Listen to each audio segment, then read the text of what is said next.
Real Talk disclaimer. The information provided by the host on this platform is for education and awareness purposes only. All information provided on this platform is provided in good faith. We make no representation or warranty of any kind, express or implied, regarding the accuracy, validity, and reliability of information shared by the host or show guests. The views and opinions of guests on the show do not necessarily reflect the views or opinions of the host of Real Talk. Under no circumstances do the host, show guests, sponsors, or affiliates assume responsibility for the actions of any viewer.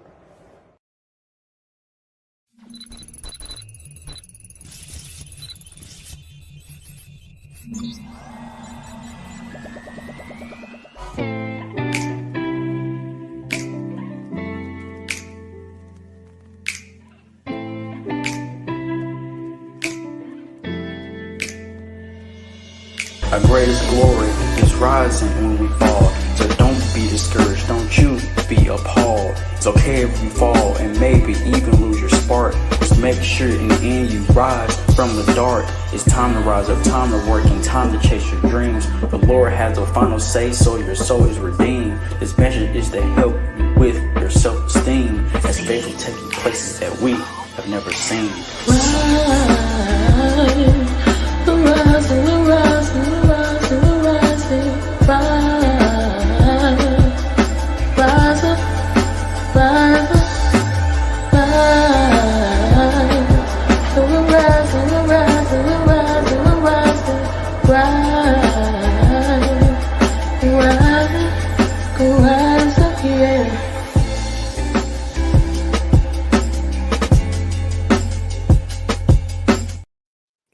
Welcome to Real Talk. We are back again. Hello, Tomarra. How are you doing on today? You sitting mighty high. You sitting mighty high like you're sitting on the stool. But hello, Tomarra with the T. How are you doing today? Hey, I'm doing good. How about you? Doing pretty good. Doing pretty good. We are back here. We had a wonderful return on last week with Miss Lynn Jones, and she has reached out to us, and we have had a good conversation with her, and so we're excited about our show on tonight. We'll bring on our special guests in a few minutes, but what we want to do, we want to share with our viewers that if you would just go ahead and type somebody's name in, tell them to tune in to Real Talk. We're here on Thursdays at 6 o'clock. We have the beautiful Miss Tomarra with us on today. I'm sorry to inform you all that Tonya Lynn will not join us on today. She's got tied up and she won't be available with us on tonight, but we're going to have a great show anyway. Okay, we're going to have a great show anyway, because we have all of our viewers that are tuning in, and all of your friends. If you would do us one favor, go ahead and share this on your page so people can see how to find our show. They can look up and see it on your page. We just want to flood Facebook right now, and let them know that we are on and we're excited about what's going to take place on today. Okay. There are several ways that you can actually tune in to our show. Of course, you can go on Facebook and you can look up Z Andre Huff on his page, on my page. You can see us, and then we have a Facebook page, Real Talk with Pastor Z and Bishop T. You can go on Facebook there. Now, if something should happen on Z Andre Huff page, go to Real Talk. That's what happened on last week. Something happened and they shut us off on my regular page, but we were still running on Real Talk with Pastor Z and Bishop T. And of course, everyone that's on here, we can look on your page, but you can also follow us on our YouTube channel. That's Real Talk with Pastor Z and Bishop T. So we're on YouTube. If you have someone in your family or a friend that does not do Facebook, you can share the link on YouTube, and you can also comment. And as you comment, of course, we will see your comments come up on the screen. And so let's get ready to do roll call. But first, before we do that, how have your day been, Tomarra? I know you've been busy. Yeah, it's been real busy. Very busy. But I was able to, get out in time and get home and get situated. But it was a busy day. Busy day. A busy day, but you made it. But I made it. Good news is it is Thursday, and we have one more day for this week. And it's been a week, haven't it? One more day. It's been a week, haven't it? It's been some cold days. Matter of fact, our superintendent was looking out for our children on Monday and Tuesday. We canceled school on Monday, and on Tuesday we had a 2-hour delay. We can't control the thermostat on the outside, Right. but we can make sure that our young people are safe, and as well as the parents during this time of the year. Right. Before we bring our guests on, we have about 20 people on right now. But before we bring our guests on, let's go ahead and speak to those who are speaking to us. We have Miss Katrina Davis. Hello, Miss Katrina. Hold on, before we do this, let me play a little music. Yeah, play a little music. Play a little something. Let's see what we can find here. We can find here to play. Just how about this? Let's play that while we. That ain't working. What about this one? Okay, so while we say hello to all the people that are joining in, we're gonna play a little music. Tomarra, we got Katrina Davis that's saying hello. Hello and welcome back to Real Talk. Conteria Williams, welcome back to Real Talk. Miss Mary Smitherman, hello and welcome back to Real Talk. Shanice Wyatt, welcome back to Real Talk.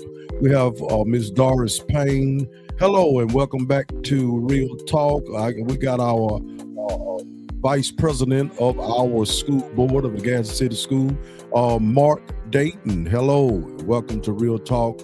Miss Pamela Renee Smith. We have Dana J. Huff, my brother. Welcome to Real Talk. Share on your page. Go ahead and type somebody's name in, so when they get the notification, they'll go ahead and join us right here on Real Talk. We welcome all of you to Real Talk, and as others join us, we welcome them as well. Okay, we welcome them as well. Tonight we have a very special guest. He's been here before. He's no stranger to Real Talk. Is none other than our superintendent of the Gadsden City School System, Mr. Keith Blackwell. Everyone, let's welcome him to our show as always. Thank you. Thank you. All right. We're glad to have you with us on today, and thank you for taking out of your busy schedule to be a part of our show on tonight. Everybody welcome him to Real Talk on tonight. Speak to him. I don't know who's ringing. Hey, Reverend, I mean, the names that you mentioned, I'm assuming those are people that are keying themselves into the show, correct? Right. They are tuning in. They are tuning in. We have Miss Sharon Maness, our assistant superintendent, is tuning in. I got to give a quick shout out to one of the names that I saw. Me and her go way back. I don't get to see her as much. Miss Doris Payne. Miss Doris will call me every once in a while and make sure she gives me that good old Doris advice, which I miss. I used to see her a good bit, but I haven't seen her in a while. So I want to say hello to Miss Doris. I do miss you. So all right. And listen, if y'all have y'all phone on, turn on vibrate, because I think that's what I'm hearing, a dinging, somebody texting going on. So make sure your phone is on vibrate, okay? So we won't be interrupted. So you have a lot of people that are chiming in saying hello, and we want to welcome you back to Real Talk. How have you been, man? How have the journey been? It's been a fast journey. Time goes by. I always say time waits for no one. It just seems like just the other day I was getting announced as superintendent. It's already been over 3 years, so it's quick. So but I've enjoyed it. I enjoy my school system, love my school system. So it's been a fun journey. Awesome, awesome, and we have really enjoyed the work that you and Miss Menes have done in steering this ship thus far. We have a lot of exciting good news that we're going to share with the people of Gadsden about our system, and all those that are actually viewing. We're going to share some things with you on today. So here's what we're going to share. First of all, let's talk about the report card, because everybody wants to know what is the grade in our system. And so share with us what the grade is in our system, and then we'll go in detail about that. Okay, our system as a entire system, we are currently a B. We were a B last year as well, so that's the first time that in recorded report card history that we've been at least a B or better back to back.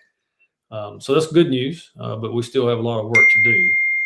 So that's where we stand as a system. Okay. We stand as a B. Okay. And we had some schools to increase greatly and will be rewarded or have already been rewarded. Right. Share with us those schools that did a magnificent job and increased by leaps and bounds. Yeah, we've got 3 A schools. We have Mitchell Elementary went from a B to an A. Donahue Elementary that has had a very steady climb. And within a couple of years they've gone from a C to they are also an A school, as well as Ura Brown. Walnut Park had a very big jump. So Walnut Park and Ura Brown will both be recognized at the state board meeting on February the 12th. Ura Brown for being a 100 on the report card, and then Walnut Park for being in the top 25 schools in the state that had the largest increase in the report card score. So that's big for us. And some other schools had some jumps. Gadsden Middle went up, slightly, and Sampson went up, Litchfield went up. So it was good. But like I said, there's some work still to be done. And like I told you, and the other board members at the last board meeting, that's good. It's nice to beat our chest and say, look what we've done so far, but we still have work to do. I mean, we've got to get better. We want to get better. We're not going to just sit on this and think that this is where we need to be. We have aspirations. Okay. Sounds good. So let's talk a little bit. I don't know what that ding is. Are you on your computer, Tomarra? Yes, I am. Is that what that? It could be that mute your is it muted? Yeah. Okay. I don't know what the dinging is, but we'll get it straightened out for long. Okay. So here's the thing that I want us to discuss. What goes into the making of the report card, the score? So it's a little different from elementary all the way up to the high school. High school gets graduation rate and college career readiness standards put into the high school report card. But the majority of what you see is going to be, you get a grade for academic achievement, you get a grade for academic growth. Attendance is included in that too. So if you see those, or someone's reading some type of article, academic growth is where a kid currently stands prior to the year, and them improving as the year goes on. So they're growing in their education, they're growing academically. They may not be at the level they need to be, but they're showing growth and they're improving in their areas of the academics. Academic achievement is being their own level where they need to be according to their grade. Then you get into attendance, the high school, like I said, college career readiness standards, which is a whole different topic as far as the things they can do to meet that standard. And then graduation rate at the high school is a component of a high school report card score. Okay. All right. Listen, we're going to take a pause right here for a minute. Okay. Can you get your daughter in there to see if your alerts are on the computer? I'm getting her right now.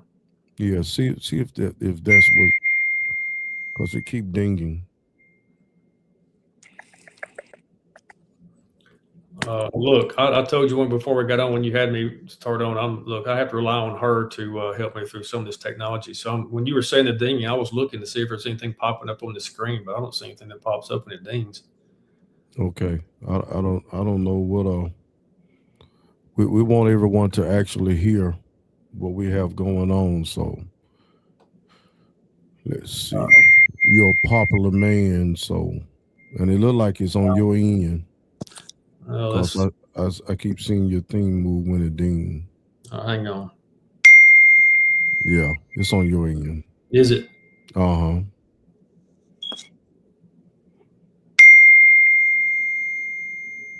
Yeah, it's coming in strong. I hear it. I've been sitting there the whole time thinking something's dinging. I hope that's not me, but now you're telling it's me, so I guess.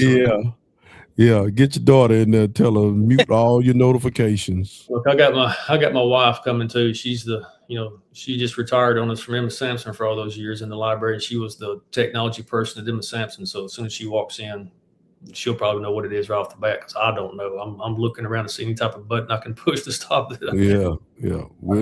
They'll get it. Don't worry about it. We'll get it. We'll get it. But I would like to, while we're waiting on them, I guess you can still at least hear me talk, correct? Right, we can. Let me explain to those out there when you see graduation rate at the high school, because I think a lot of people don't understand how that's calculated. It is to us as superintendents across state, we feel that it's not exactly fair to high school. So graduation rate is done by a cohort. So as you come in as a freshman, let's say you have 300 freshmen come in. Well, the graduation rate is based off of how many of them finish when they become seniors. So it's not based off just your senior year.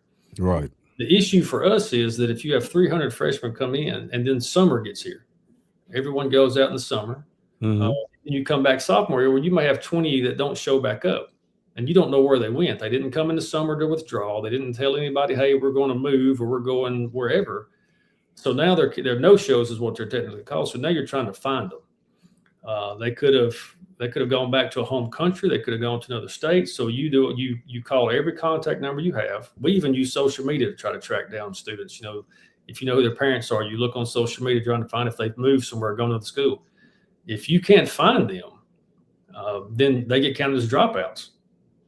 So for us, we feel like, well, we're doing all we can to find them. We didn't know where they went during the summer because we don't have them during the summer. Even if they do go to summer school, you still have July. And so as that goes on for 3 years, the end result is the number who walk across stage and get their diploma based off how many came in as freshmen. Mm-hmm. So that's how the graduation rate is calculated for all high schools.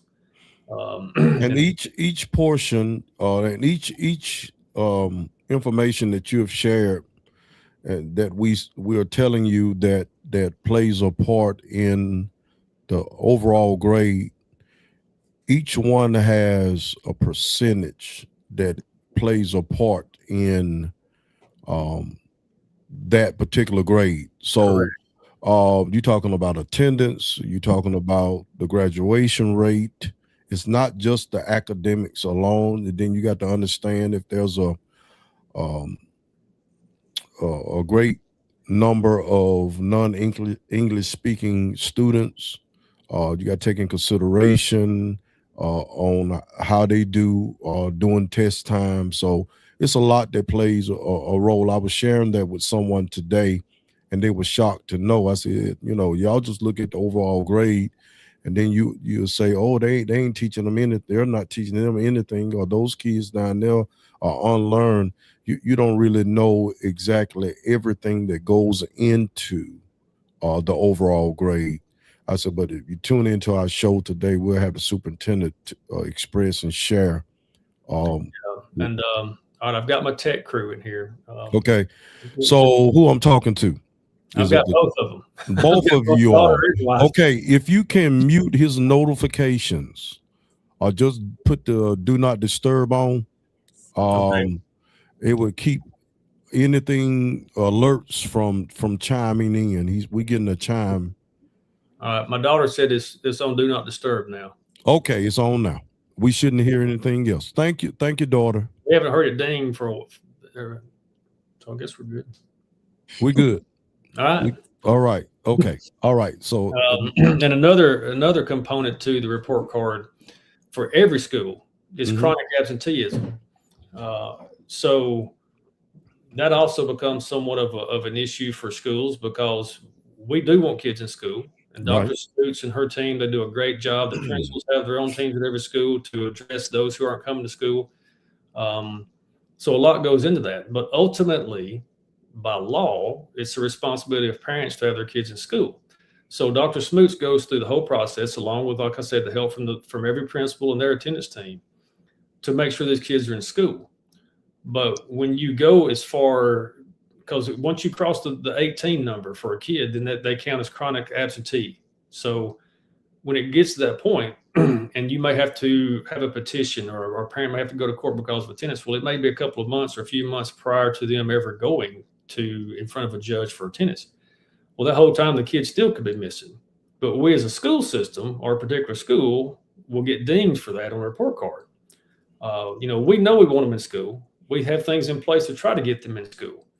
But then we take the burden and we take the negative marks for attendance, when ultimately that's the responsibility of a parent. So that's been an argument too at the state level from superintendents, is those are two things that we don't have total control over. Where if someone goes in the summer and goes somewhere, or someone's just not getting their child to school despite all the efforts we put into it, that we still get dinged for it on a report card. So when you see report card scores, there's a lot more that goes into that than just academics. Now, academics is a major component, obviously, but there's other factors that go into a school's A, B, C, or D grade. So I just like to get that out there, so that, because a lot of people I don't think really understand that, and that's no fault of any parent. I mean, they don't. Those are things we deal with. Those are things in the laws and the things that get passed on to us. So that's just I just get that out there. Exactly. So, did you share with us? Did you share with us? Did you share with us about the schools that actually had an A? Did you share those? You did. Okay, I'm just making sure that we understand that we have a lot of schools that are doing great work, and so share with them the reason why it's important that our children go with their zone. Yeah, so that comes up from time to time too, because if it was they just pick and choose where you want to go, then you may have one school flooded with more than they can handle than opposed to others. So we want every school to be successful. And I think sometimes there's a misconception about certain schools, and they have better this or better that. I'm telling you, all the teachers within our school put a lot of effort into what they do. There's no particular school or anywhere that would get better things over anybody else. So we want everyone to understand, support the school that you live in, support the zone for the school that your kid's in. And when parents do that, when parents get involved in schools, when parents get involved with their students, and I have said this I'll say it until the day I'm no longer around even, to do it. Kids are going to be so much more successful when parents are involved at their school level, at the school that they're zoned for. And they just stay and set expectations for their children as they go to school. I expect you to make these grades. I expect you to have this type of behavior, and hold them to those expectations. And it's amazing what that does. It's amazing how well that they'll do. Okay, hang on. I'll come back in and check this ding. It may be on my end when they're making comments. I'm not sure, but it's still dinging. Let's see if I can get this. Yeah, mine is on do not disturb. Okay.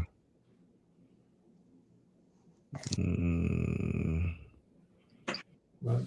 For some reason.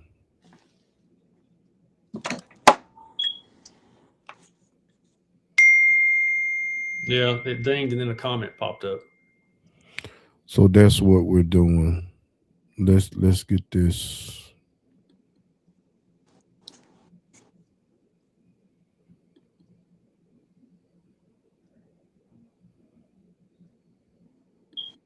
So let's see if we can just do this right here. And I just add the comments as they come up.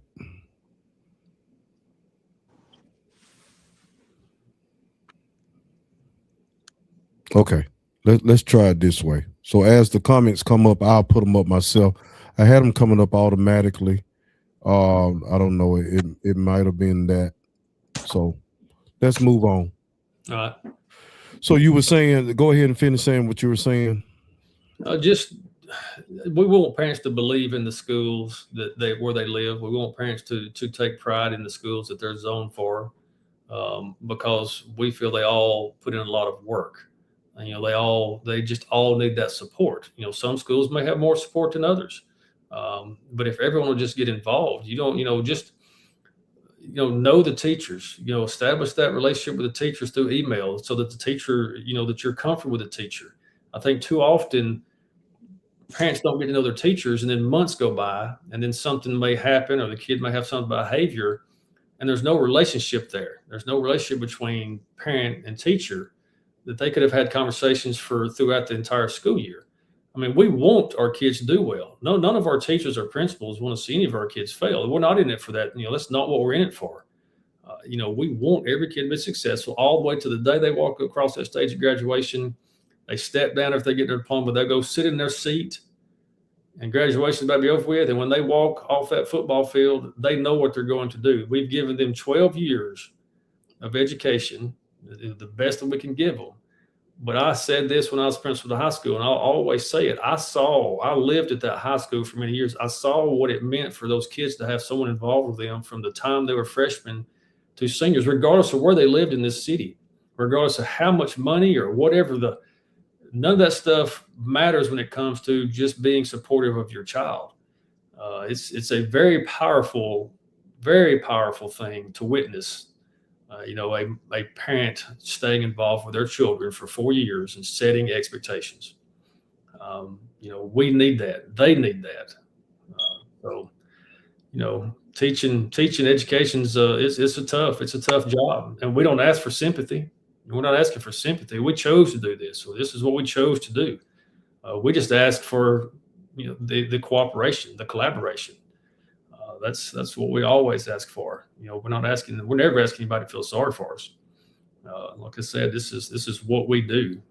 We just want you to be involved. Perfect.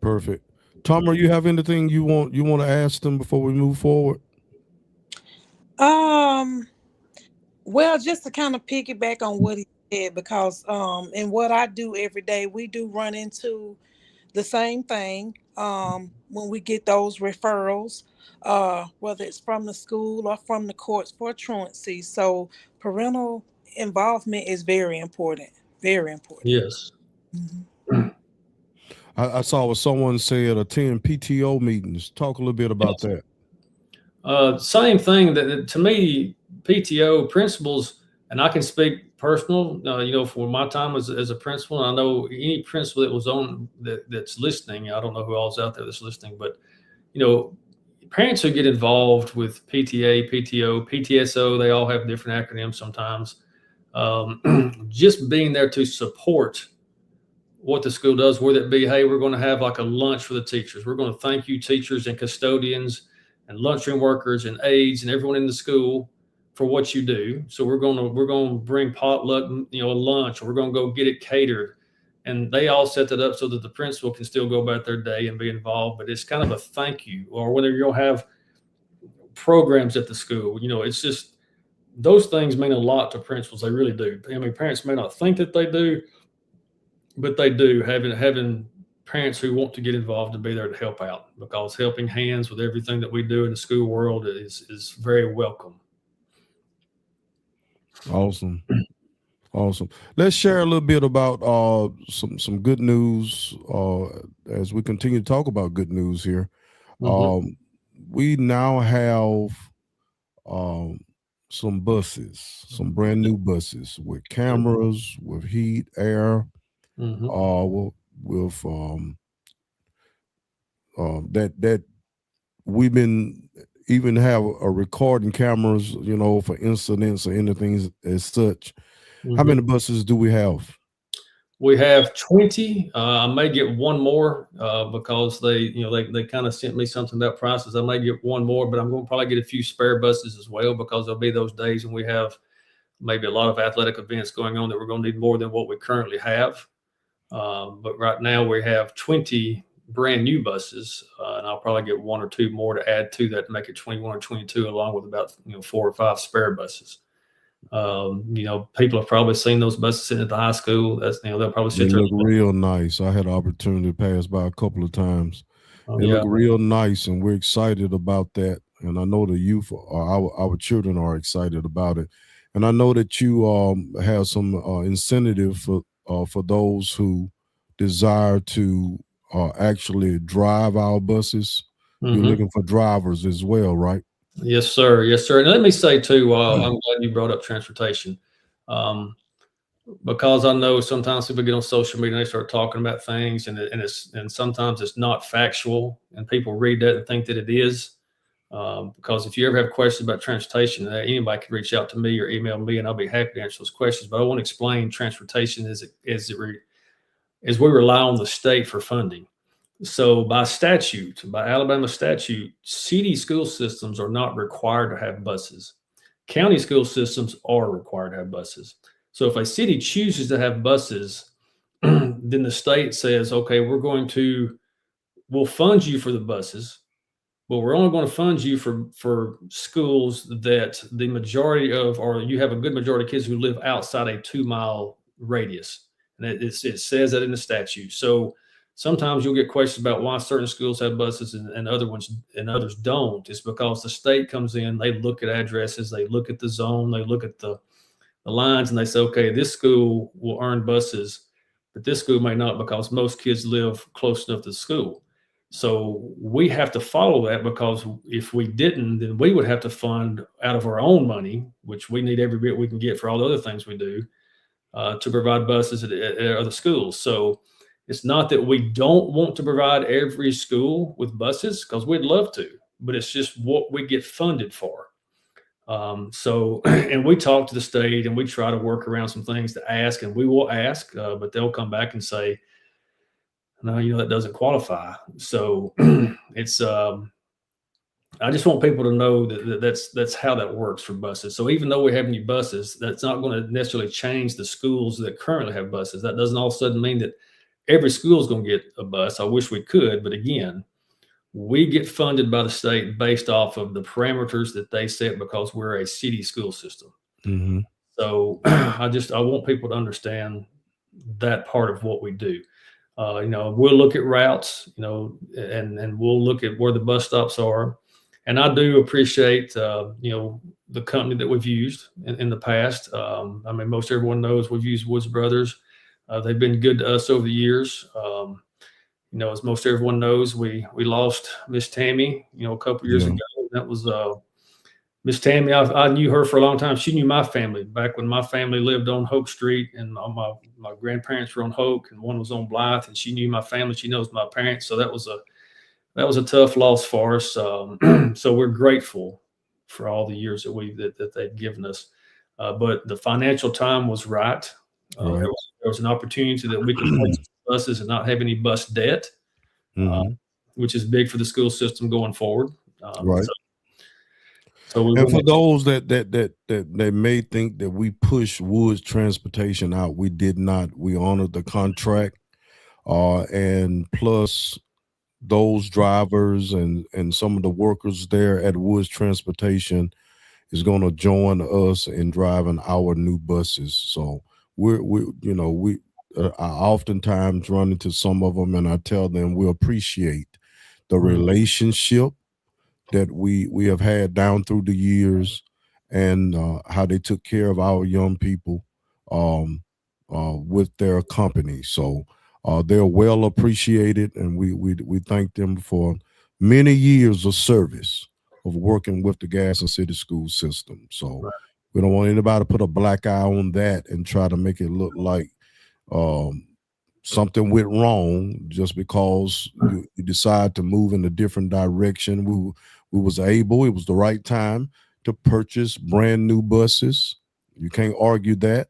They're beautiful. Our young people is going to appreciate them, and we appreciate them. And we thank you for coming with that vision to go ahead and move forward on it. It'll be prayerfully, almost 6 to 7 years before something major happened to those buses.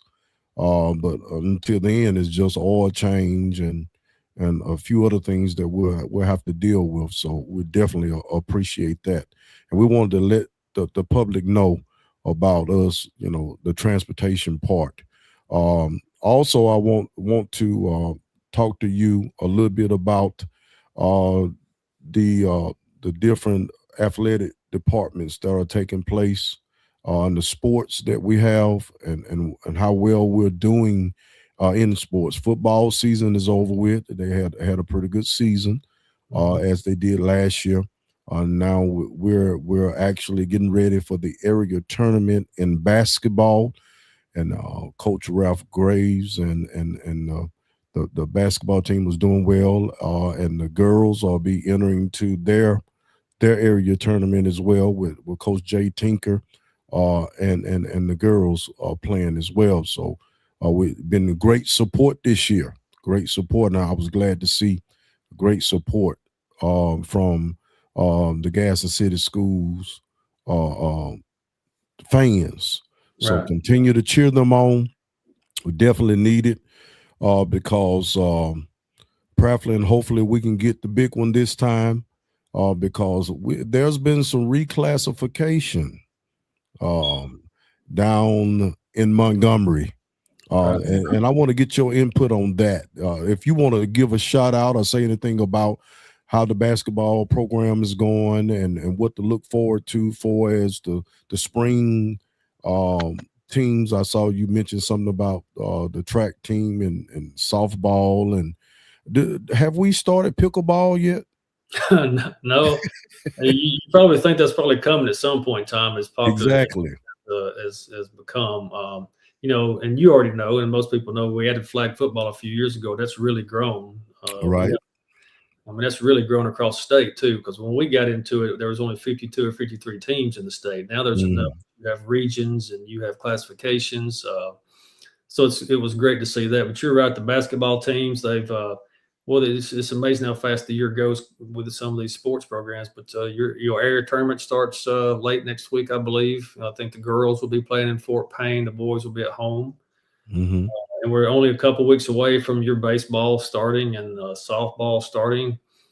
Soccer, if I'm not mistaken, soccer starts here just in a few days. They're next week. So that's the tough part about spring sports too, is that they start and they're titled spring sports, but they start when it's really cold. It's really cold those first few weeks in some of these outdoor sports, which is tough as a fan and tough on the kids, I know, too. But then you'll have track, you've got golf. There's just a lot. Mark said the tennis team is doing awesome as well. Adrian said that I only asked about pickleball because she's a big pickleball player. So Adrian is one of our board of education members as well that has joined us, and we thank all of you all for joining us. So what do you think about the separation between the public and the private schools? I think, before I get into that, I know you mentioned about the fan base. And I don't know, I know it's been a while since I've been on the show with you. And you've been around here as long as I have, as far as the city. And you've gone to a lot of sporting events just like I have. Right. And there's one thing you can say about Gadsden that a lot of other schools will say, is that when we travel somewhere, especially the playoffs, we show up. Right.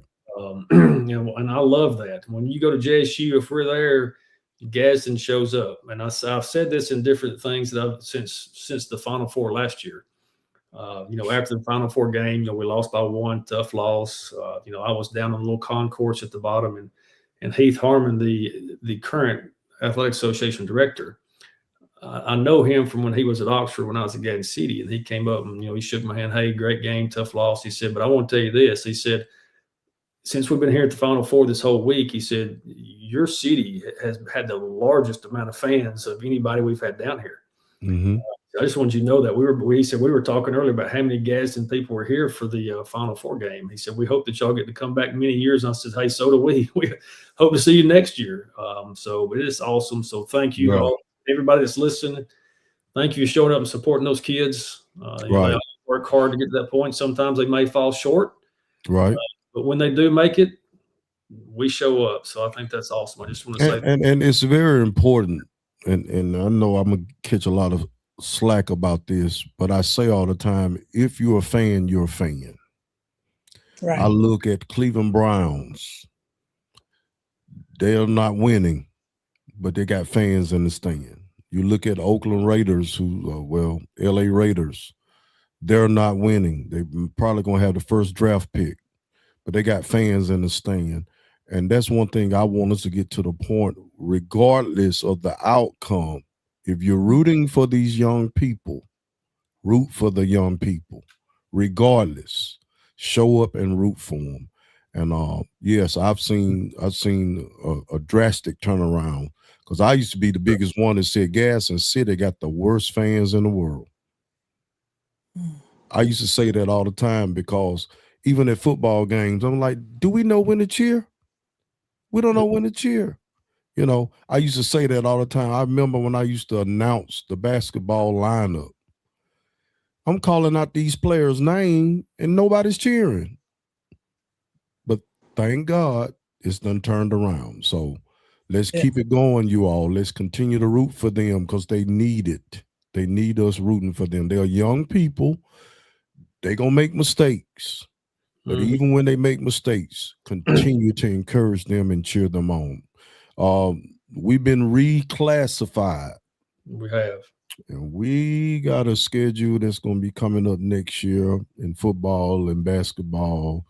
It's going to look a lot different than the schedules we're looking at now. There's no South Side on our schedule. So we definitely need to encourage and continue to stay behind our coaches and stay behind our young people as they continue to strive for excellence. They want to win. They're not out there trying to lose. So any encouragement we can give them is always a plus, always a plus. And you're correct. You know, the reclassification, I'm sure everyone by now has seen that, because it's all in social media world, and anywhere else you want to read about it, you can read why that happened. I mean, you know, for a lot of superintendents, it was kind of we kind of saw it coming. This has kind of been building for the last couple of years.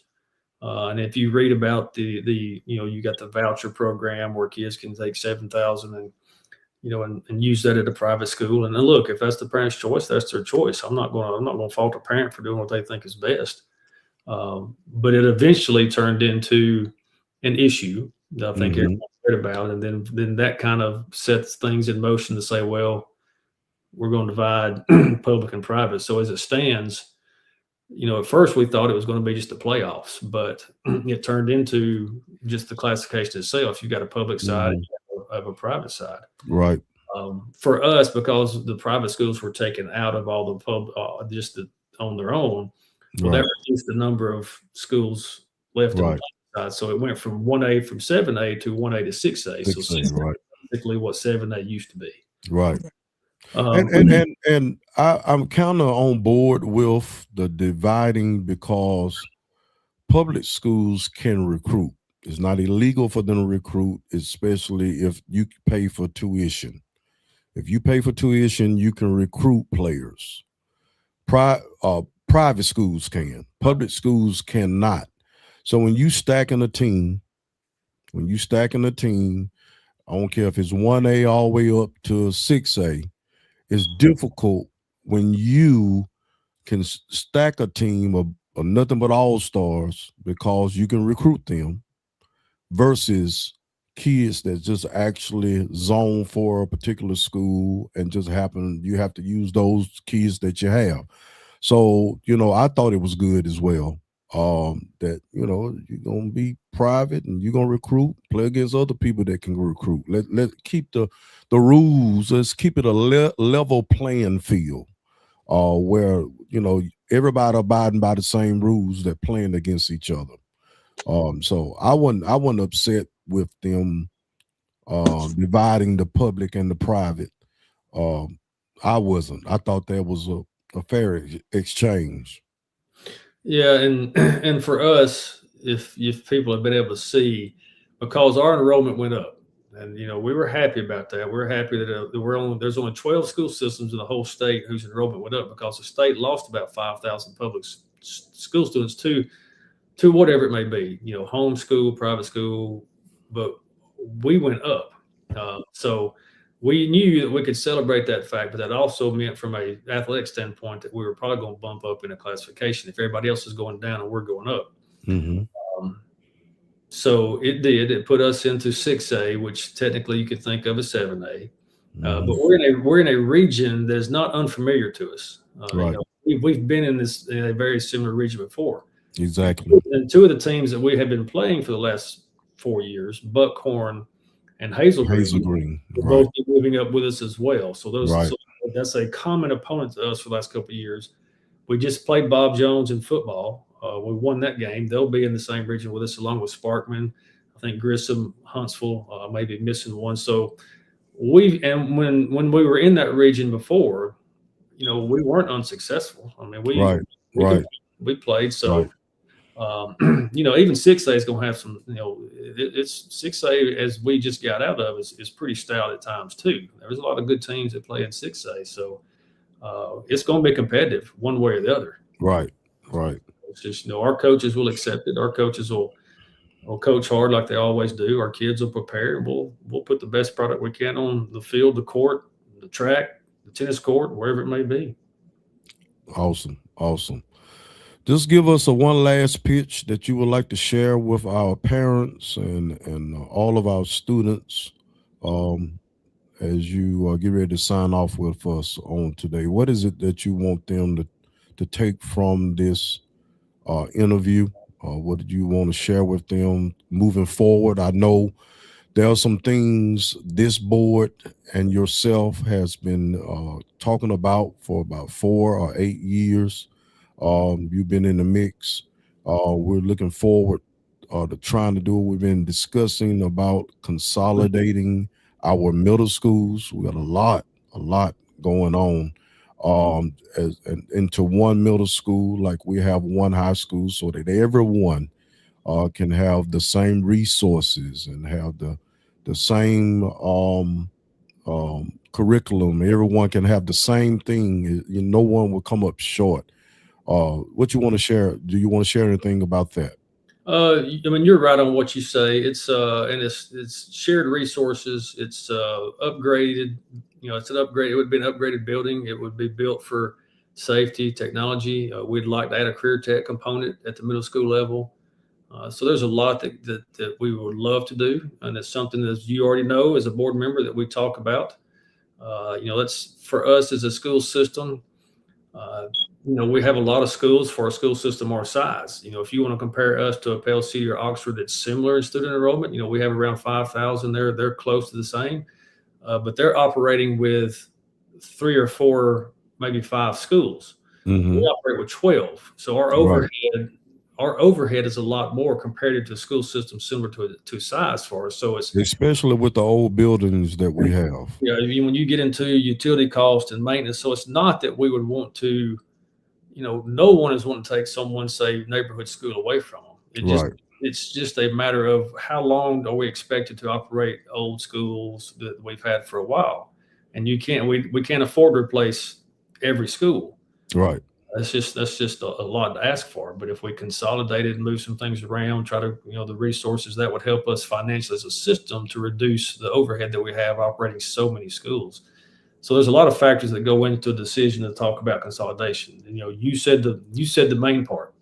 Every kid had the same opportunities. So, but yes, that's certainly on the table. Certainly something we discuss. A lot of that is financially. What can we afford to do? We don't want to leave the system in a situation where those that follow myself or follow you down the road or whomever, we don't want to leave them with a burden that the system can't afford. So there's a lot of talking points that go into that. Right. We have a lot of people that is cheering you on, said 10 more years for Mr. Blackwell.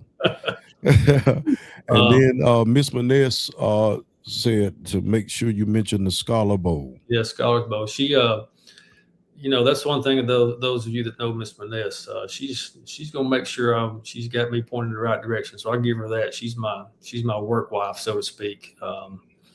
So Yeah, she while you're saying that, she's also texted me and said, yeah, Scholars Bowl. Yeah, Scholars Bowl has done as most everyone knows. I know we all get caught up in athletics, and we all want to win the state championship in athletics, and so do we. Look, I coached there the girls for a while. I wanted to win every year that we played.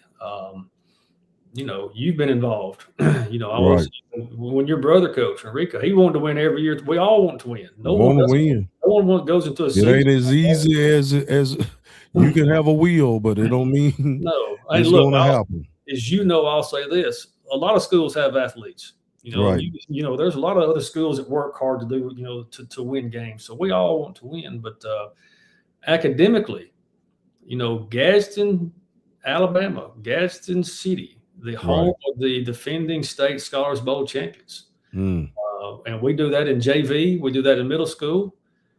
And I know people don't get to see that. You hear about it. You may read and you may look on some of our social media pages and our Facebook page, but you don't necessarily get to watch them compete. It's not like walking and paying a ticket, walking to a gym. You just hear about it. Right. But I get that opportunity to go and see them. And it's impressive. It's impressive when they sit in a room with other schools and they all have their buzzers and they all, these kids have studied and they put a lot of practice into this. They don't just show up, and they practice a lot. And when our kids are just pounding those buzzers and answering those questions, and other schools look around like going, how are we supposed to beat these guys? It's a proud moment for me as superintendent and our principals. Because we're proud of those kids.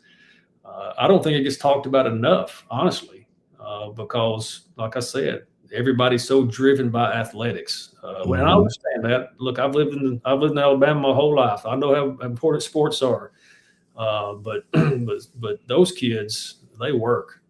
They really do. They awesome. work. So we're proud of them, very proud of them, and all of from Colonel Davenport to Dr. Bliss, all the ones involved with the Scholars Bowl, all the parents getting them around everywhere, the traveling they do, because they go, as you already know, as a board member, you see those field trip requests where they go everywhere. Exactly.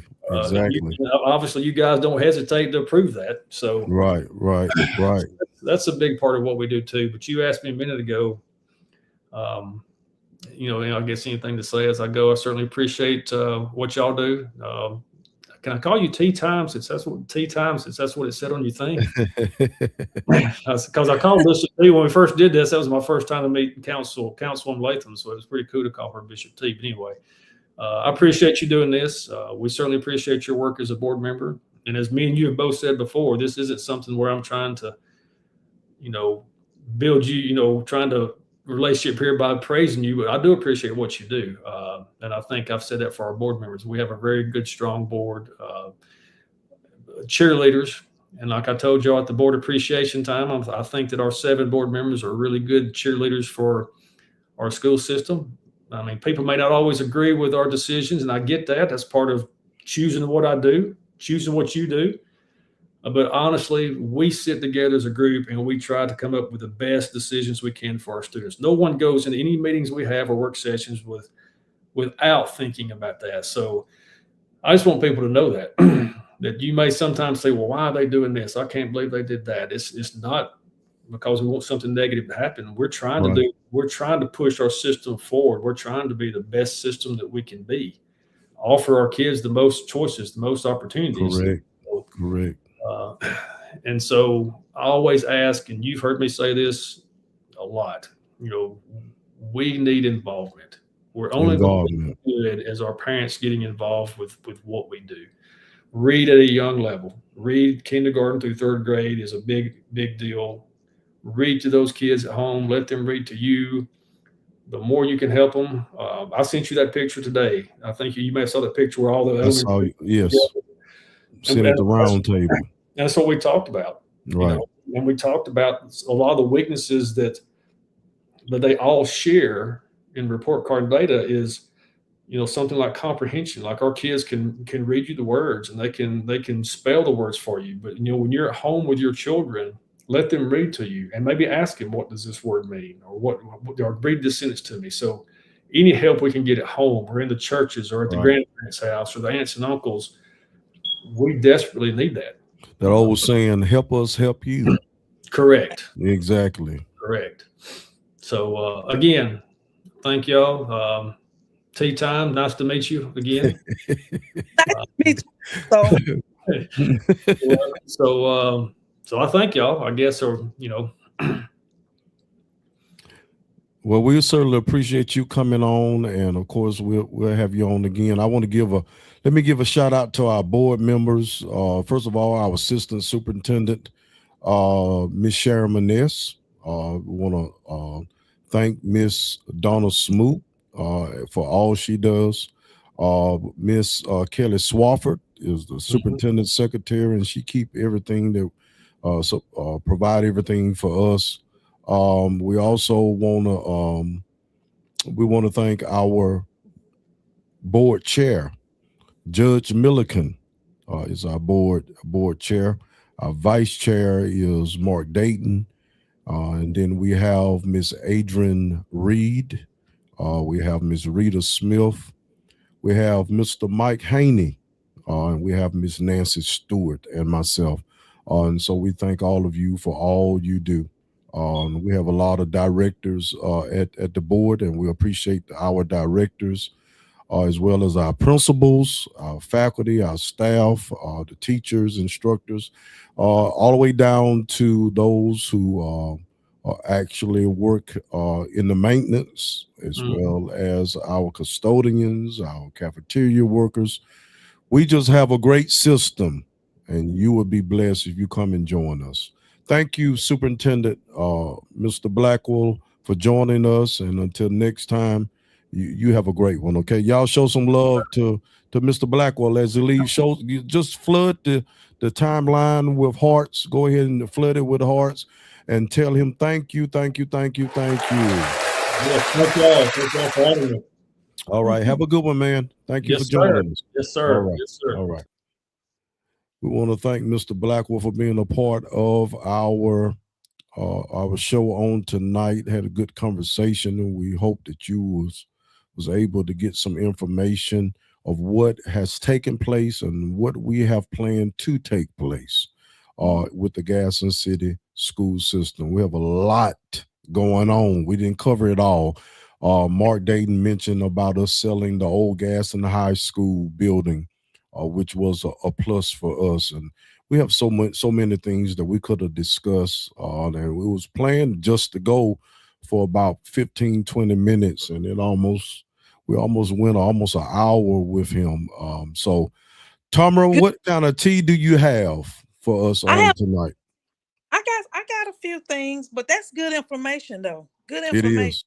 It is. So that, parents, they need to know they play a role into the, the success. So that's good information though. Good information. When he was talking, I was just looking up some of the stats. Y'all got a lot of students at Gadsden City High School. It's a lot of kids there. Exactly. About over 11. So yeah. Yeah, so with the tea, it's a lot. But I'll kind of sum it up a little bit. Sometimes I pick and choose what I feel like is appropriate. So, but what caught my eye was Lil Wayne, and I think everybody know the rapper Lil Wayne. Yes. Well, he what caught my eye about this particular article is that he's opened up a free recovery and medical facility. And he opened it in Nashville. And I was like, Nashville? Wonder why he opened it in Nashville when he's from New Orleans. Well, so as I was reading it, it stated that I guess they featured him they have a Black music museum or something like that. And so they had featured him. So, but anyway, he opened a 200-bed facility in Nashville, Tennessee. Again, it's free recovery, drug recovery and medical center. And it's for the homeless. And it's called Lil Wayne Haven. So I thought that was interesting. So hats off to Lil Wayne any kind of kindness that are being shown to the least and the less absolutely is welcome in this time and day. in this Right. time and day, because we have a lot of evil things going on in our country that we're gonna have to get get a hold of and try Right. to change it. So that's Right. good. And so the center, it will provide, of course, emergency care, mental health, and cancer screenings. Okay. So pretty good. Um, the next thing I saw was that it was like Charles Barkley and Tiger Woods. They were really good friends way back when. Um, but this particular article stated that they were no longer friends. Um, that was interesting to me. Did you know that? I didn't know that they was really friends, and I knew he was good friends with Michael Jordan, and Yeah, that went south. And it only went south because Charles Barkley was willing to tell Michael Jordan what no one else would tell him, right, and that right, he surround himself around yes people, and right. nobody wants to tell him no because they're on his payroll. And Mhm. that's I didn't think that was mean. It was the truth. But they hadn't spoken years. I didn't know anything about the relationship between Charles Barkley and Tiger Woods. I Yeah, like Charles Barkley. He yeah. honest. He gonna say Mhm. what he need to say. He Charles was. Barkley relationship with a lot of people is like me and Mr. Haney's relationship. Me and Mr. Haney, I love that man. I love that man. You know why I love Mr. Haney? A lot of people, he say it's raining, it's raining. Mm-hmm. So in other words, he's gonna tell you, he's gonna be honest with you. I can respect someone who's straight up and honest with me Right. versus someone who's trying to pull cover over my eyes. You follow what I'm saying? Just keep it real and let me process it the Mm-hmm. way I need to process it, and we can talk about it. But if Right. you are not keeping it real and you say one thing and I find out it's another thing, and then I Mhm. just, it's hard for me to try to respect someone like that. But Right. we'll go on. So at one time, Tiger Woods, I think Shaquille O'Neal and Charles Barkley, they all lived in Orlando, Florida. But the article talked about how Tiger always, like, he was not sociable at all. Um, but he was focusing on beating Jack Nicklaus's record. And the article talked about how Charles said that he was very like standoffish, things like that. But that was just something that caught my Petty. eye. That's petty. You falling out because somebody said you standoffish? I can see him being standoffish. You Yeah, know, well, I can see that. I mean, that's petty. I mean, you getting upset about that? We yeah, fall out over simple stuff. That's right. crazy. You Well, know. it just said that he was so wrapped up into golf and beating Jack Okay, Nicklaus. okay. That explains why you standoffish. But don't Right. get upset because I say you standoffish and you standoffish. What you upset about? You admitting yourself. Oh, I'm focused on this. Okay, I understand that. It's a reason why you standoffish. But Right. don't get mad because I say you standoffish. That's all I'm Right. saying. We fall Mhm. out over silly stuff. It's crazy. Yeah. Let me bring this up real quick. Hmm. There's a possibility there's going to be a partial government shutdown.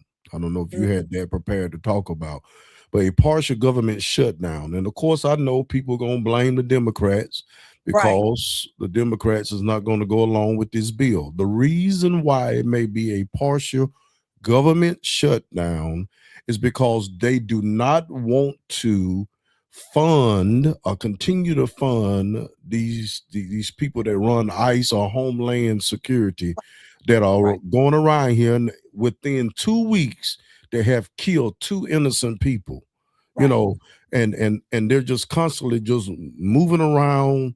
No one know their identity.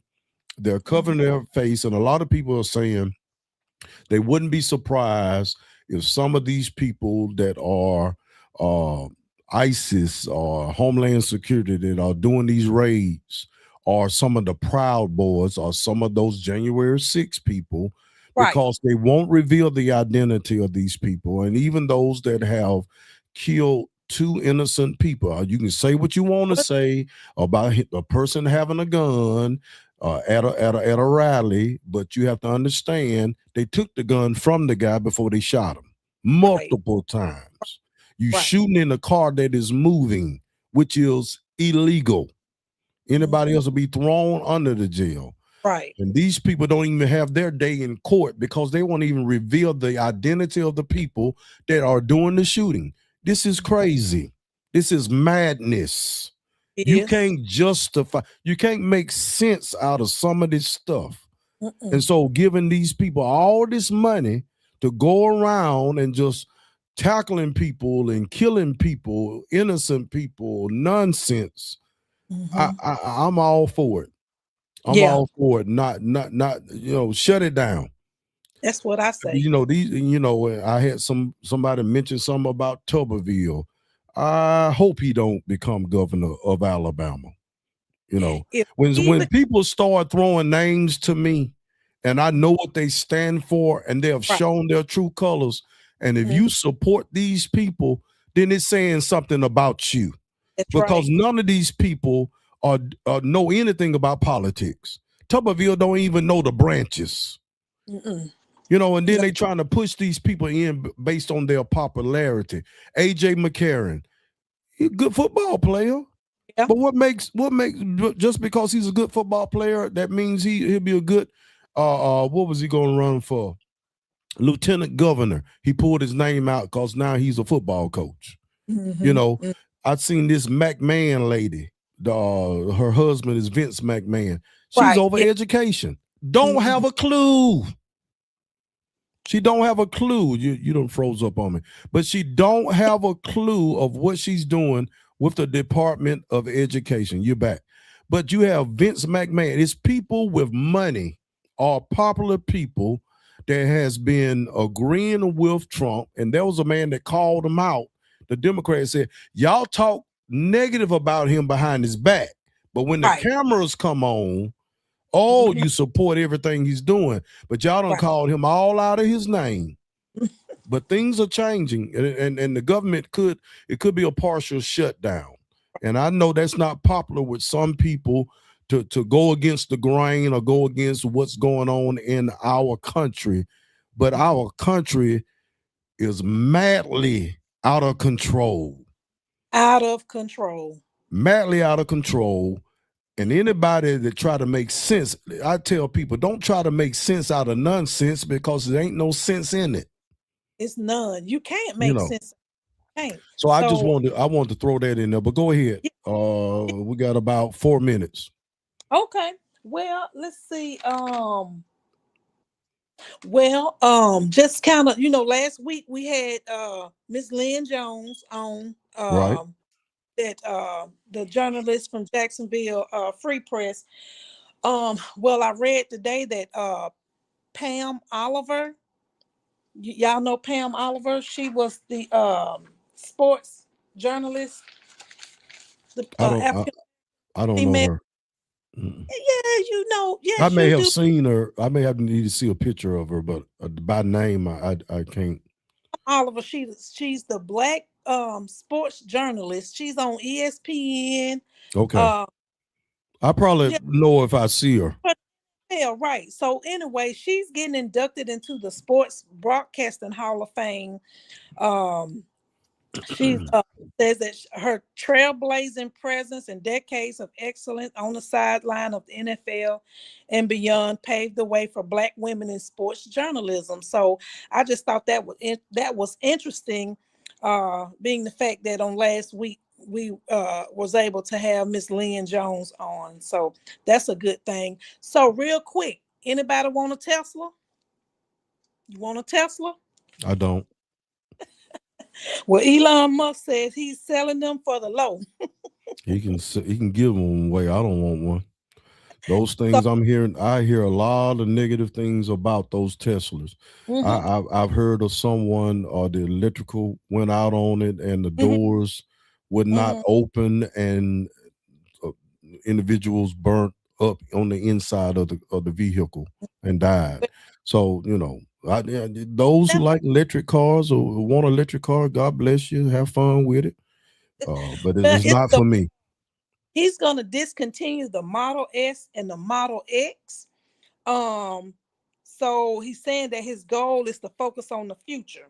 And what I thought was strange was that, well, not really strange, but the stock went up on Wednesday. And it says after the company beat the earnings expectations, and what they're trying to do is gonna focus more on more robots. Okay. Mhm. Whatever. Who you got? Seattle or New England for the Super Bowl? New England. What? You got to be kidding me. New England. Okay, tell me why you like New England over Seattle. Do you know who played for New England? See there, and you're rooting for him. Look, all I know, what's his name? Tom Brady. He's no longer at New England. I know, but that's when I think of New England, I think about it's no longer. That's Drake. Is made there now. Man, Sam Arnold is having an amazing season. Kenny Walker III is having an amazing season. And you got Cooper Kupp, you got Smith. I can't pronounce his last name, but I think I'm got to go with Seattle. I think they have a high power offense. I know defense win championships, but high power offense. And speaking of New England, Belichick not getting in on first ballot.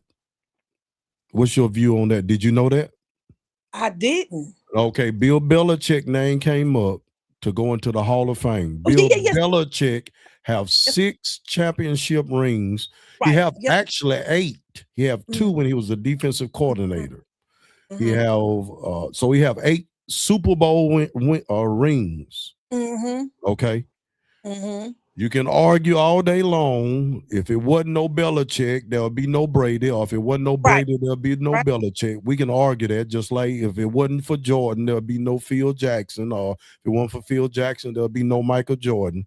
But at the end of the day, you do not vote this man in his first. I know it's the first ballot, is on the first ballot, but arguably, when I thought about sports, and when I say the face of the NFL at the time when Belichick was a coach, I said Belichick is the face of NFL.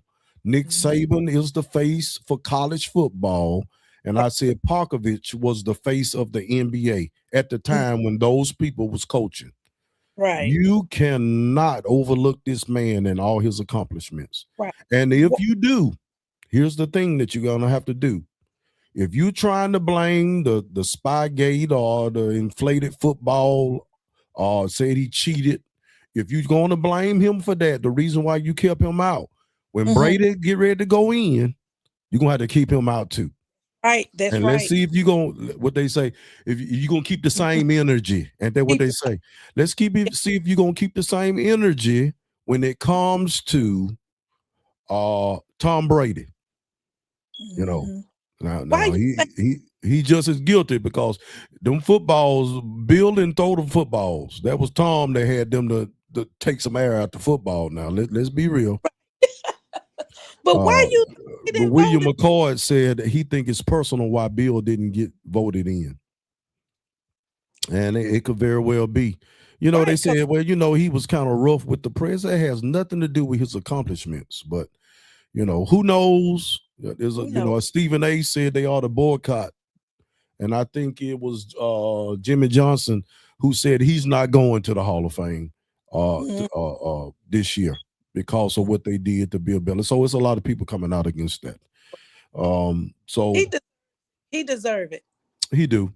So I don't know how they're going to justify it, but they nowadays in our country in which we're living, they found a way to justify pretty much anything they want to. And when it's something that they don't want to address, it's fake news. That's right. Anyway, it's been fun as always. You want to do your sign off? That's your Okay. sign off.